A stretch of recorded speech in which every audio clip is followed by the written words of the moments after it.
Pasti kalian sudah sering mendengar kata Bitcoin dan blockchain, atau bahkan kalian sudah sering membicarakannya. Kalau ngomongin cryptocurrency, pasti nggak jauh-jauh dari blockchain. Tapi kamu tahu nggak apa hubungannya blockchain sama cryptocurrency? Terus, gimana sih cara kerja blockchain?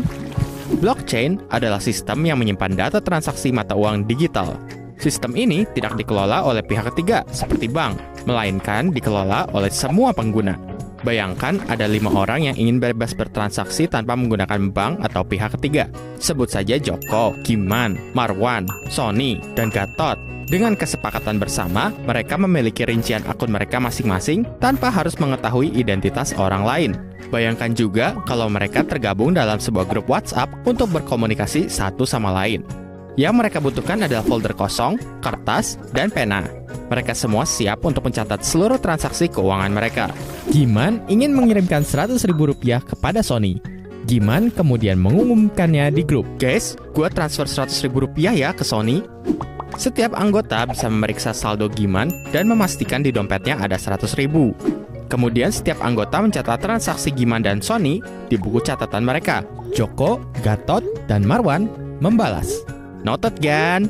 Transaksi seperti itu terus berlangsung, dan setiap transaksi mereka beri segel, lalu mereka masukkan ke dalam folder. Tapi, sebelum mereka menyimpan transaksi di dalam folder, mereka sepakat untuk memberi segel di setiap lembar transaksi.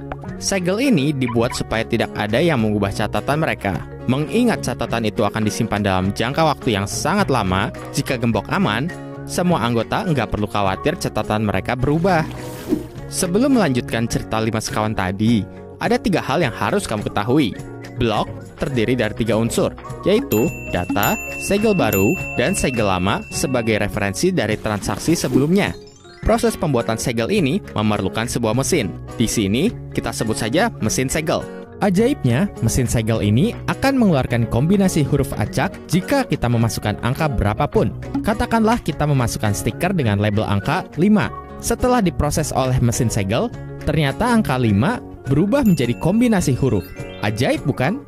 Jika kita coba lagi memasukkan kertas stiker dengan label angka berbeda, mesin ini mengeluarkan kombinasi baru. Ternyata, mesin segel ini bisa mengeluarkan kombinasi acak huruf dan angka. Bagaimana kalau kita sepakat untuk mencari angka yang menghasilkan kombinasi antara kata burger dengan angka dan huruf lainnya? Jadi, untuk menyegel transaksi, kita harus mencoba berbagai kombinasi angka hingga menghasilkan label burger. Percobaan pertama menghasilkan kombinasi mirip kata bakpia. Percobaan kedua, muncul kombinasi mirip kata onde-onde. Belum muncul kombinasi dengan kata burger. Setelah melakukan ribuan kali percobaan, ternyata angka 14045 menghasilkan kombinasi kata burger 00. Dan bingo! Kita menemukan segelnya. Akhirnya, satu kertas transaksi bisa kita lipat, lalu disegel dengan stiker berlabel 14045. Sekarang, kita bisa memasukkannya ke dalam folder. Label 14045 ini juga disebut sebagai proof of work, yang artinya ada sebuah upaya untuk melakukan percobaan memasukkan stiker dengan label angka ke mesin, hingga menemukan kombinasi burger 00. Angka 14045 atau disebut juga sebagai segel lama akan menjadi acuan perhitungan segel baru untuk transaksi selanjutnya. Misalnya, transaksi kedua. Kalau angka tebakanmu ditambah dengan angka di segel lama menghasilkan kata burger, maka tebakanmu benar. Mari kita coba lagi. Kita jumlahkan angka segel lama dengan angka tebakan pertama. Hasil penjumlahannya kita masukkan ke mesin. Ternyata yang muncul bukan burger, tapi ayam. Percobaan kedua. Angka segel lama kita jumlahkan dengan angka tebakan kedua. Setelah hasilnya kita masukkan ke mesin, yang muncul mecin, bukan burger. Setelah melakukan ribuan kali percobaan, akhirnya kita menemukan angka 14022. Segel lama 14045 ditambah calon segel baru 14022, hasilnya 28067.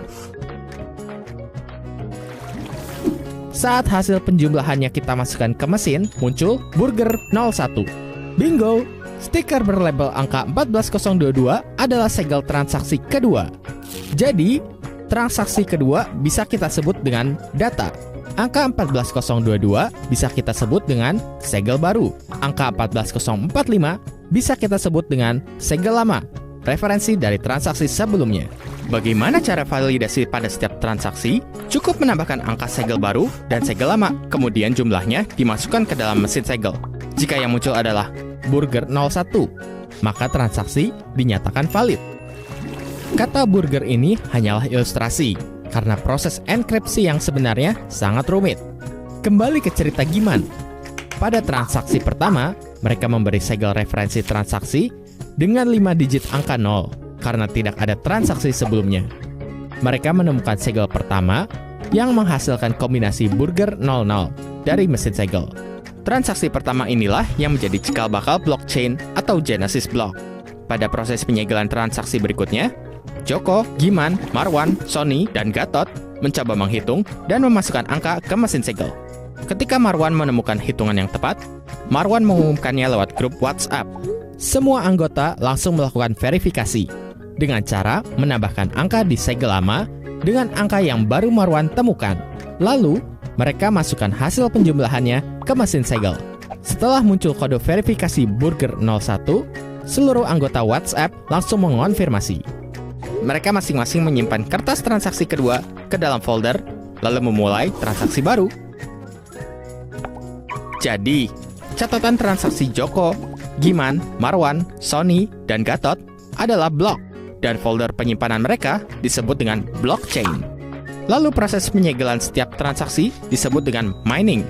Karena proses penyegelan ini memakan waktu dan tenaga, setiap orang yang berhasil menghitung atau menemukan angka yang tepat akan mendapat imbalan Bitcoin atau uang digital lain. Bitcoin ini sebenarnya hanyalah sebuah nama. Ia menjadi bernilai karena kesepakatan kelompok itu untuk menghargai proses penyegelan yang rumit tadi. Makin banyak orang percaya dengan konsep dan sistem Bitcoin, maka nilainya akan semakin tinggi. Bagaimana jika ada orang yang ingin bergabung dengan mereka? Satu orang ini secara otomatis mendapatkan salinan seluruh transaksi sebelumnya. Dan jika ada transaksi baru, sebuah blok akan terbentuk dan langsung didistribusikan ke dalam network. Nah, apakah kamu sudah mengerti cara kerja blockchain? Atau jangan-jangan malah makin pusing?